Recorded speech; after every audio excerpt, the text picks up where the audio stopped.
May ദിനത്തോടനുബന്ധിച്ച് CITU AITUCയുടെ സംയുക്ത നേതൃത്വത്തിൽ കായംകുളത്ത് സംഘടിപ്പിച്ച പൊതുസമ്മേളനം കൃഷിവകുപ്പ് മന്ത്രി P. പ്രസാദ് ഉദ്ഘാടനം ചെയ്തു.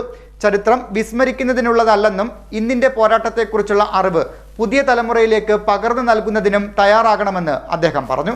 ചരിത്രം വിസ്മരിക്കാനുള്ളതല്ലെന്നും ഇന്നിന്റെ പോരാട്ടത്തെക്കുറിച്ചുള്ള അറിവ് പുതിയ തലമുറകളിലേക്ക് പകർന്നു നൽകുവാൻ തയ്യാറാകണമെന്നും കൃഷിമന്ത്രി P. പ്രസാദ് പറഞ്ഞു. കായംകുളത്ത് CITU AITUC എന്നിവ സംയുക്തമായി സംഘടിപ്പിച്ച മെയ് ദിന പൊതുസമ്മേളനം ഉദ്ഘാടനം ചെയ്യുകയായിരുന്നു അദ്ദേഹം. ഇന്ത്യയിലെ തൊഴിലാളികളുടെ മുന്നേറ്റത്തെ തടസ്സപ്പെടുത്താനും തകിടം മറിക്കാനുമായിട്ട് അവർ ഭാരതീയ മസ്ദൂർ സംഘം ഉണ്ടാക്കുകയായിരുന്നു. ആർക്കു വേണ്ടിയിട്ടാണ്? തൊഴിലാളിക്ക് വേണ്ടിയിട്ടായിരുന്നതേയില്ല. ബ്രിട്ടീഷുകാരന് വേണ്ടിയുള്ള എത്രയോ പണിപ്പാടുകളിലേക്ക് അത്തരം പണിയിടങ്ങളിലേക്ക് പണി എടുക്കുന്നതിലേക്കും അവർ എത്തിയത് ചരിത്രത്തിന്റെ ഭാഗമാണ്. നോക്കൂ, ലോകത്തിന് മുമ്പിൽ അധ്വാനിക്കുന്നവന്റെ മഹത്വം ഉദ്ഘോഷിക്കാൻ ഉണ്ടായത് കമ്മ്യൂണിസ്റ്റുകാർ മാത്രമാണ്. 1848 ഈ ചെറിയ പുസ്തകത്തിലൂടെ ലോകത്തിന് മുമ്പിൽ ഇതെല്ലാം അവതരിപ്പിച്ചു. അതുകൊണ്ട് അന്നു മുതൽ മാറ്റമൊന്നുമില്ല. ലോകം ഇന്ന് അറിയാൻ തുടങ്ങി, മനസ്സിലാക്കാൻ തുടങ്ങി. അമേരിക്ക വ്യാവസായികമായി വളരെയധികം ഉന്നതിയിലേക്ക് എത്തിയിരുന്നു. ഒരുപാട് വ്യവസായ സ്ഥാപനങ്ങൾ 15 മണിക്കൂർ ജോലി ചെയ്യണം, 18 മണിക്കൂർ ജോലി ചെയ്യണം, 20 മണിക്കൂർ ജോലി ചെയ്യണം. നമ്മുടെ നാട്ടിലുണ്ടായിരുന്നില്ല.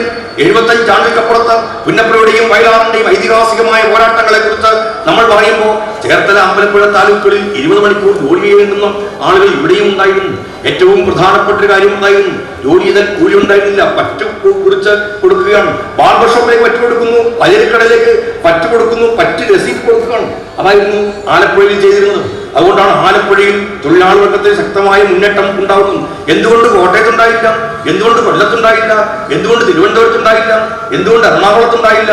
എന്തുകൊണ്ട് ആലപ്പുഴയിൽ ഈ തൊഴിലാളി വർഗം അത്രമേൽ ശക്തിപ്പെട്ട വരാൻ പ്രധാനപ്പെട്ട കാരണമൊന്നും വ്യാവസായികമായി ആലപ്പുഴ അപ്പോൾ ഉയർന്നു കൊണ്ടിരുന്നിരുന്നു എന്നുള്ളതാണ്. ഇവിടെ ഫാക്ടറികൾ ഉണ്ടായി, മറ്റു സ്ഥാപനങ്ങൾ ഉണ്ടാകുന്നു, തൊഴിലാളികളുടെ ചൂഷണമൊക്കെ അടുത്തതാവുന്നു, എല്ലാം കാരണമായി തീരുന്നു. അവിടെയും ഉണ്ടായിരുന്നത് 18ഉം 20ഉം മണിക്കൂർ പണിയെടുക്കേണ്ടുന്ന അവസ്ഥയാണ്. തിരുവിതാംകൂറിലും നമ്മുടെ ഈ കായംകുളം ഉൾക്കൊള്ളുന്ന മേഖലയും ഉണ്ടായിരുന്നു. അമേരിക്ക ഭരിക്കുന്ന ഭരണകൂടത്തിന്റെ ആശയും അഭിലാഷവും ഭരണ നേട്ടങ്ങളും കുറിച്ചുവെക്കാനുള്ള തട്ടകമല്ല ചരിത്രമെന്നത് ഓർക്കണമെന്നും മന്ത്രി പറഞ്ഞു. മുതലാളിമാരും പ്രമാണിമാരും തൊഴിലാളി വർഗത്തെ അടിമകളാക്കി അവരുടെ ആശയും ആഗ്രഹങ്ങളും ഇല്ലാതാക്കുകയാണ്. തൊഴിലാളികളുടെ കായികബലം പരമാവധി ചൂഷണം ചെയ്ത് സമ്പത്ത് വർദ്ധിപ്പിക്കുമ്പോൾ പ്രമാണി വിഭാഗത്തിനെതിരെ പടപൊരുതി നേടിയ തൊഴിൽ സംരക്ഷണം നിയമവും നേട്ടവുമാണ്. രാജ്യത്തെ തൊഴിലാളി വർഗത്തോട് ഇപ്പോഴത്തെ കേന്ദ്ര ഭരണകൂടവും കാട്ടുന്നത് വലിയ വഞ്ചനയാണെന്നും അദ്ദേഹം പറഞ്ഞു.